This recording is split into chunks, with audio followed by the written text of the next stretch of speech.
Hello, and welcome to the New York Baltic Film Festival and to the Q&A for Emīlija, Queen of the Press, screening both at Scandinavia House in New York and virtually throughout the US. The festival is organized and presented by Scandinavia House and in collaboration with the Consul General of Estonia, the Consul General of Lithuania, and the Permanent Mission of Latvia to the United Nations in New York.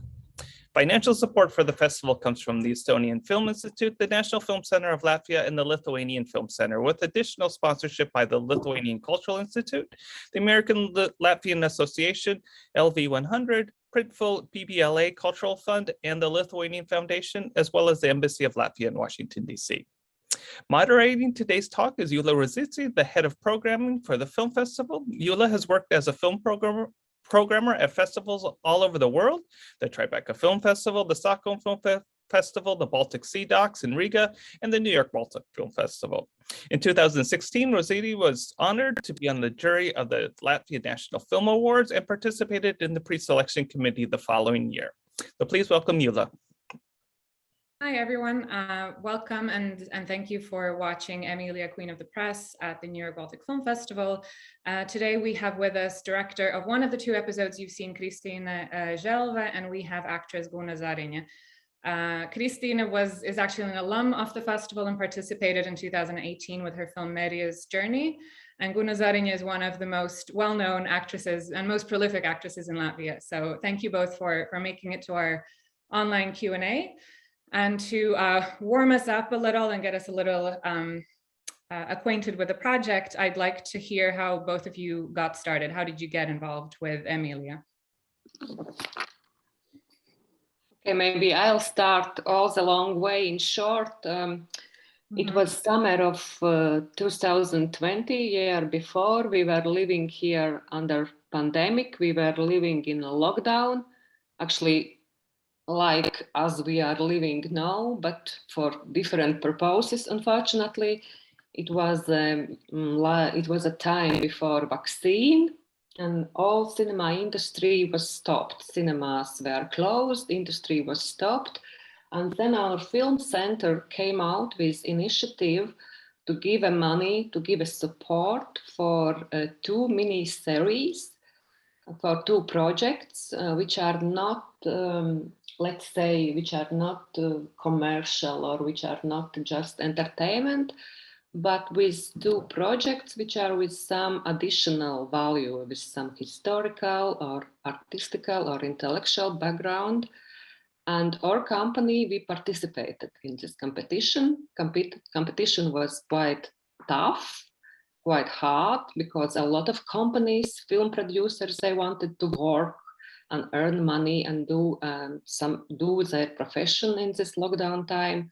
So competition was quite hard, but we won. But I have to admit that also for these winners, for these two companies, rules and conditions also were quite tough, because everything starting from research, and it's, it's historical topic, you do need research. Including script writing, casting, scout, location scout, preparation of props, costumes, set design, then shooting, editing, sound design, everything should be done within 1 year. And if you are familiar with film business or making films, that 1 year for historical series, 6 small films, let's say, it's extremely short period of time, so it was a challenge. And Guna, at what stage did you get involved? Who invited you? The producer, Gins Gruber, called me in the summer of 2020, and how I understood, he had the only idea, no script, no money, no crew, just he has a plans about some directors and cameraman Andres Rudzats, and he asked me for my yes to this Emīlija's role, and I thought a while, because it was, how Kristīne told, it was the middle of the pandemic and no one could imagine how it will develop, and how will be our schedules in theater and in other projects. And so, and of course I said yes, and eventually it became a unique opportunity for all involved. And ironically, thanks to pandemic, but yeah, we could do it in such short, unbelievably short time period. Mm-hmm. And so, And go ahead. Yeah, and I have to admit that, yeah, about these pluses of pandemic or opportunities of pandemic, that of course our schedule was extremely tough and we worked very fast, in a very fast way. But the good news were for us, for filming crews, that theaters were closed and all actors were in our disposal. So they didn't have research, they didn't have a place, they didn't have busy evenings, they didn't have to rehearse a new play or a new piece. So it was very good that we could use best actors of our theaters and they were free. Yeah, that sounds like a fun once in a lifetime project. Kristīne, like you mentioned, Emīlija Benjamin is very well known in Latvia already. Maybe not in the rest of the Baltic states. I'll leave that up to the audiences to tell how much they already knew. But how much did each of you know in detail, and what did you learn about Emīlija from this project? Like, was there something that surprised you?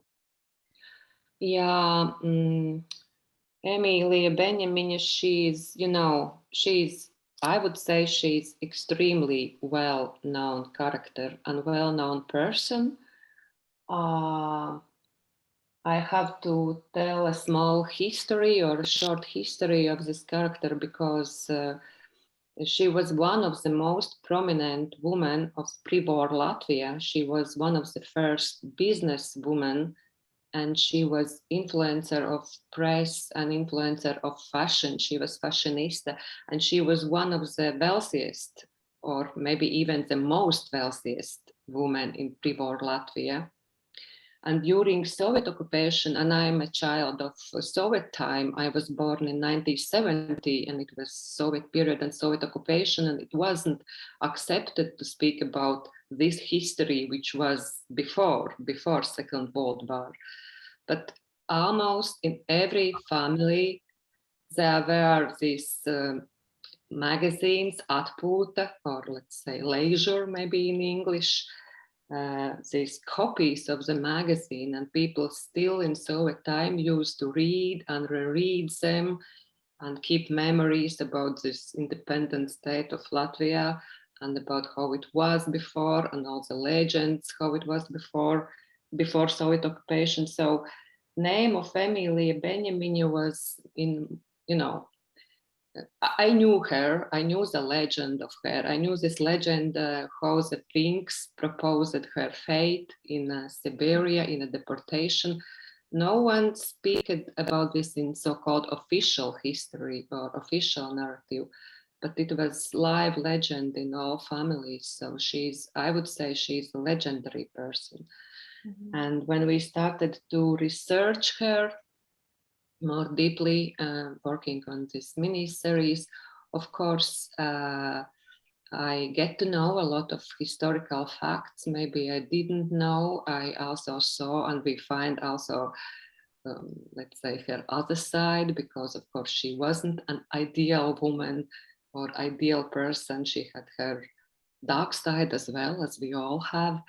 And maybe I research and learn more about the press situation and how worked Latvian press or Baltic press or pre-war press in general. So, but of course the character, she was extremely popular, yeah. Mm-hmm. Guna, did you learn anything new that you didn't know?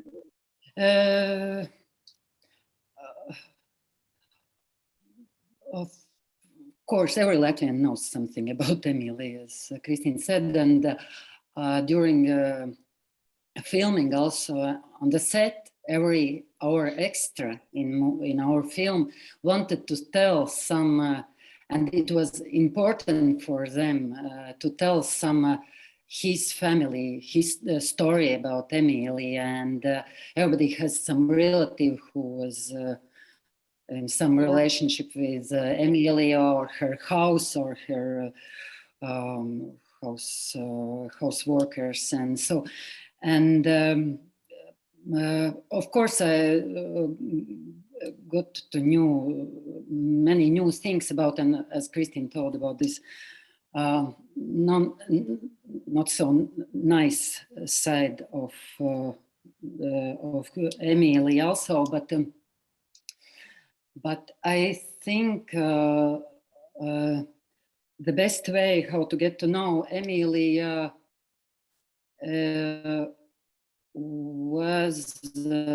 is through the magazine she created, through Output, because there we can see the world, the lifestyle, the life that she wanted to live, and what she wanted to show to Latvians, and what she wanted to teach to Latvians also, and what was very modern for that time and very European, and yeah, it's. So is that how you kind of prepared for the role as well? Did you read these magazines and try and get like also, not, of course, I tried to find everything about Emīlija. There are some books, for example, there are these memories of her sister, Annie Simpson, and of course, very inspiring was Laimas Muktpāvel's book about Emīlija, but with no voice records, no filmed material, so I had to use my imagination. Of course, we had a lot of photos, and I tried to think about her psychophysics. I read the photos, how she, of course, most of them are posed, and but anyway, I can see how she wanted to, how she wanted to look like, and how she smiles, how she stands, how she keep their hands, their legs, how she smiles, and then I use my imagination and I try to imagine how she laughs, how she moves, how she talks, but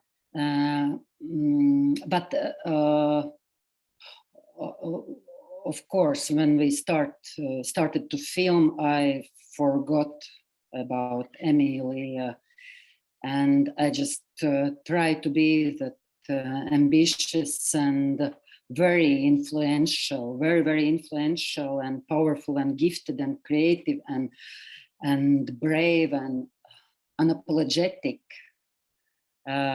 self-made woman.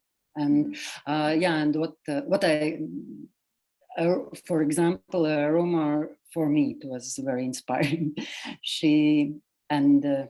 That she is rumors. The rumor tells that she is the first Latvian woman who did plastic surgery. So wow, I hadn't heard that. Yeah, she went to Switzerland to make some plastic operation, and it's uneasy to imagine how brave she was and how she took this advantage. And yeah, she's a. That's really interesting. So both of you mentioned that in the research you were doing, you kind of made her, since she's such an icon or maybe such a strong figure in our like national consciousness, but you found kind of a little more like negative sides, or which make her more human. Were either of you ever nervous about showing that on screen, that people would be upset? Like, how can you make her not completely positive? Was that something that entered into your thinking?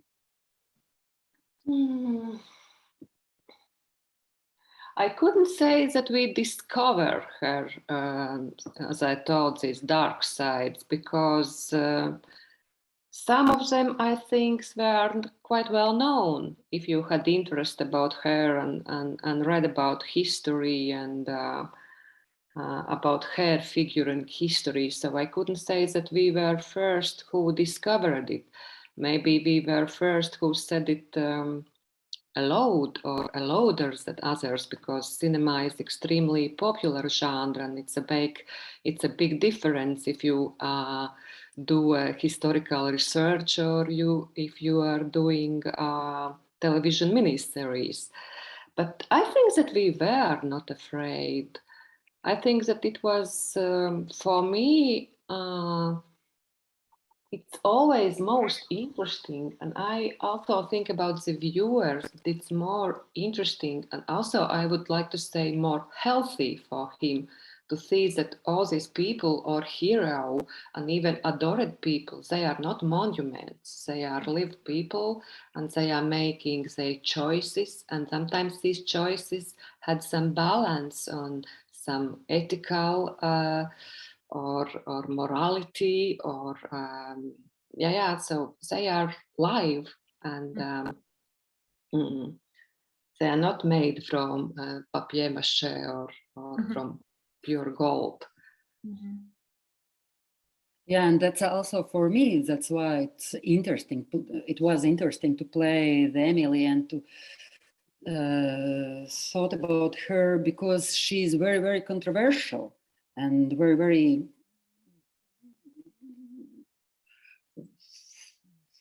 full.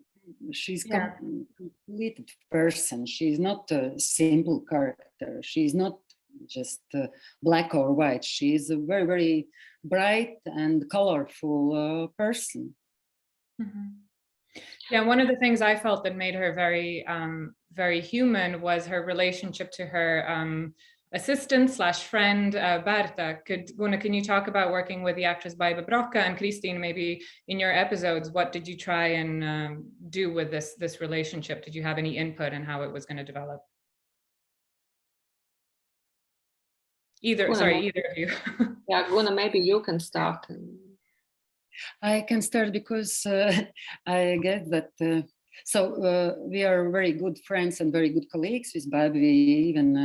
We share a dressing room in Nordic Center, so I guess that our producers and directors knew it and just use our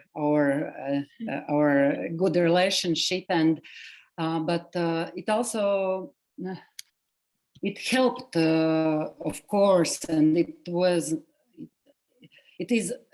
very easy to play that scenes, and also to sorry to our scriptwriters, but we took the liberty to change and tweak and also develop a little bit our relationship between our characters, because it wasn't so difficult, because Berta's character is a compilation. So it was a kind of pleasure. Yeah, great. So you both worked on you made suggestions if you wanted it to go a little differently. Yeah, there was a lot of improvisation, and our real relationship, very friendly. Yeah. Interesting. Berta's, I have to say that Berta's character mostly is invented. Of course, we have some rumors, or we have some memories that there was some assistant, or let's say stride maid for Emily, who used to be very close for her, but there was not any proper evidence of her or about her personality, about her character. So we invented this Berta's character a lot. There is a lot of fantasy. And when we put this character in a script, the main reason was that we wanted to be her like alter ego of Emīlija. because Emīlija is always very bright, very brave. Emīlija always is, she's the winner, she's a self-made woman. And then we needed episodes where we could show that Emīlija is also weak, that she had some fear, that she's affected, that she's down. And these dialogues with Berta, who used to be her alter ego, was a very good platform to realize all these artistical purposes we needed for our script. So actually this Berta's character is, I think, one of, it's not pure historical, it's invented, but it served a lot for developing our script and Emily's character, I think so. No, definitely. It comes across, and it was interesting to hear that you kind of made the relationship more organic and had some input. I think that it's good that the project had the flexibility to do that. So to wrap things up, it sounds like it was a great COVID project and everything seems to have come together in such an amazing way. And now I'm curious as to, it's been available to the public for a little over a month, if I remember. Yeah, and what's it was on September 20, yeah. Right, and what's the feedback you've been getting? And so maybe people who are watching this don't know, but Latvia is in a very strict lockdown right now. We have a curfew at 8 p.m. So obviously cinemas are closed about 2 weeks after the film or the series premiered. So, but it is still available to audiences online. And I'm just curious about what the feedback is and if it's still ongoing. It's still available, on VOD platform. And we managed to get 1 month on screens. So the system how we showed the film was divided. The film was divided into 3 packages: first and second episode, third and fourth. And this first 4 we managed to show on big screens. And of course, we didn't know, and it was absolutely, we were unsure how people will attend, because it's television series, how people will attend it in cinemas and big screens. But it was one of the top films. And of course, one reason is that, as I said, Emily is really a popular person, and people are, we knew that people will be curious about Emily and about her fate and about film about her. But of course, it was also some risk because a lot of people, mostly they have had very strong opinions about her and how the film should be and how the story should be told. And that was, we couldn't predict how people will accept our version. And they accepted it. So we are very happy about this. And Guna, what have you heard, or have people come up to you and said something? I have a very good, the biggest compliment for me is that relatives of Emily enjoyed our job, and so I'm very glad about this project.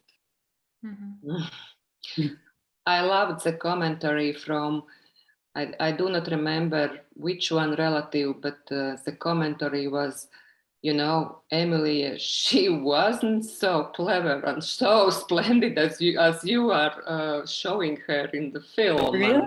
Yeah. So, and some of relatives said that they, of course, among relatives, there are people who never saw Emīlija, never met her in life. And some of the relatives told after the premieres that first time they felt that they belonged to this family, and they started to realize how big and important and interesting this family was. That's amazing. It sounds like you really struck a nerve in society. And that's all we have time for today. But I hope you guys watching at home enjoyed the series as much as apparently you guys did making it, and as much as I did sharing it with you. And please watch the rest of the films in the festival and join us again next year. Thank you.